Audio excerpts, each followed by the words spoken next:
प्रश्न संख्या 60। माननीय, मैंने पूछा तो क्या था और जवाब ही वो मतलब प्रश्न ही चेंज कर दिया मेरा। सुनिए, मैंने पूछा था क्या यह सही है कि भ्रष्टाचार के मामलों में पकड़े गए अधिकारियों और कर्मचारियों पर केस चलाने के लिए भ्रष्टाचार निरोधक ब्यूरो को सरकार अभियोजन स्वीकृति नहीं दे रही है? यदि हाँ तो 31 दिसंबर 2024 तक कितने केसेज में एसीबी ने अभियोजन स्वीकृति हेतु सरकार से अनुरोध किया है? जबकि प्रश्न में कर दिया कि 2022 से 2024 ये लिमिट कर दिया आपने। खैर, आपने कर दी, कोई बात नहीं। अब मैं आपको पूछना चाहता हूं कि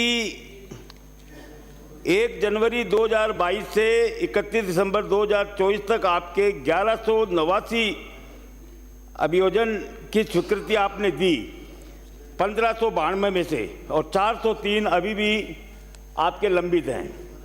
जबकि प्रदेश के सतर्कता आयुक्त ने सभी विभागों के एचओडी को पत्र लिखकर अधिकतम 3 महीने में अभियोजन स्वीकृति देने के आदेश दिए हुए हैं। तो फिर ये क्यों नहीं हुआ? एक इसका जवाब दीजिए, फिर दूसरा प्रश्न पूछूंगा। माननीय मंत्री जी। माननीय अध्यक्ष महोदय, जो हमारे वरिष्ठ नेता 7 बारी विधानसभा में आए चुके, इन्होंने जो कहा कि प्रश्न पूछा कुछ था और जवाब कुछ और दिया था, तो मैं आपसे रिक्वेस्ट करूंगा कि बाद में आप खुद ही स्वयं तय करें कि जो लंबा चलेगा इसका पूरा जो प्रश्न पूछा था उसका हमने पिन पॉइंटेड जवाब दिया, नंबर 1। नंबर 2, माननीय सदस्य ने बोला कि 1/1/2022 से लेकर 31/12/2024 इस अवधि के बीच में इन्होंने पूछा। इसका जवाब हमने इनको दे दिया था कि 1592 एसीबी के जो केसेस दर्ज हुए उसमें से सरकार ने 1189 की पीएस दे दी, जो कि एक बहुत बड़ा अमाउंट है इसमें से। और इस 1199 में से 1037 को वर ग्रांटेड परमिशन फॉर प्रोसिक्यूशन। अब इससे ज़्यादा क्या हो सकता है साहब?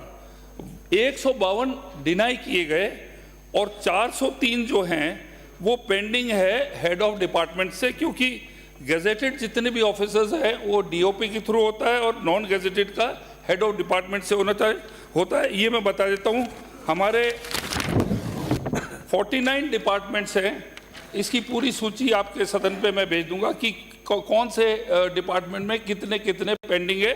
तो ये जो 403 है, ये जब डिपार्टमेंट्स भेजेंगे तो उसके बाद में इनकी कार्रवाई की जाएगी। लेकिन अगर आप रेशियो देखते हैं कि 1592 में से 1189 को प्रोसिक्यूशन दिया गया सैंक्शन, उसमें से 1037 को ग्रांटेड प्रोसिक्यूशन सैंक्शन हो गया और 152 डिनाइड और 403 जो है, मैं सोचता हूं कि ये एक खराब एवरेज नहीं है और डिपार्टमेंट ने बहुत मेहनत करी है इसके अंदर। इसके अलावा समय जो लगता है, डॉक्यूमेंट वेरिफिकेशन में समय लगता है, मेन विभाग जो है उनसे भी जो समय लगता है वो लगता है, कोर्ट के भी कई जगह स्टे आ जाते हैं अध्यक्ष महोदय।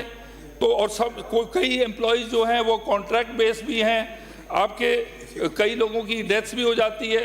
तो ये मैं, और इसके अंदर मुख्यमंत्री जी और चीफ सेक्रेटरी जो है इनकी रिव्यू लगातार चलती है। तो मैं माननीय सदस्य को कहूँगा कि जो हमने नंबर 1 आपका जो प्रश्न आपने पूछा उसका पिन पॉइंटेड जवाब दिया, और आप खुद ही देख लीजिएगा अध्यक्ष महोदय। और जो एसीबी की जो प्रोग्रेस रही है, मैं सोचता हूं उसके अंदर कोई कमजोरी नहीं रही है।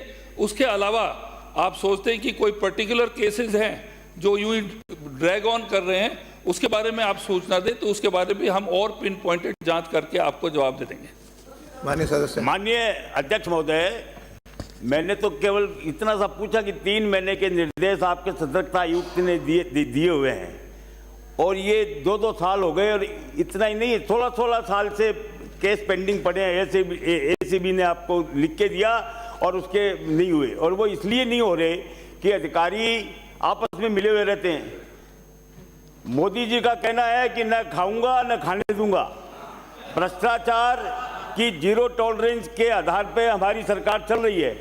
तो मैं आपको ये पूछना चाहता हूं कि जितने भी केस पेंडिंग है, इनके बारे में क्या आप सरकार ये विचार रखती है कि एक मंत्रिमंडलीय उप समिति बना दें 3 लोगों की, और वो सारे केसेस की समीक्षा करे, और समीक्षा करके जो केस पेंडिंग है उनकी अभियोजन स्वीकृति 3 महीने के अंदर अंदर दे दे, जिससे भ्रष्ट अधिकारी कोई बच नहीं पाए।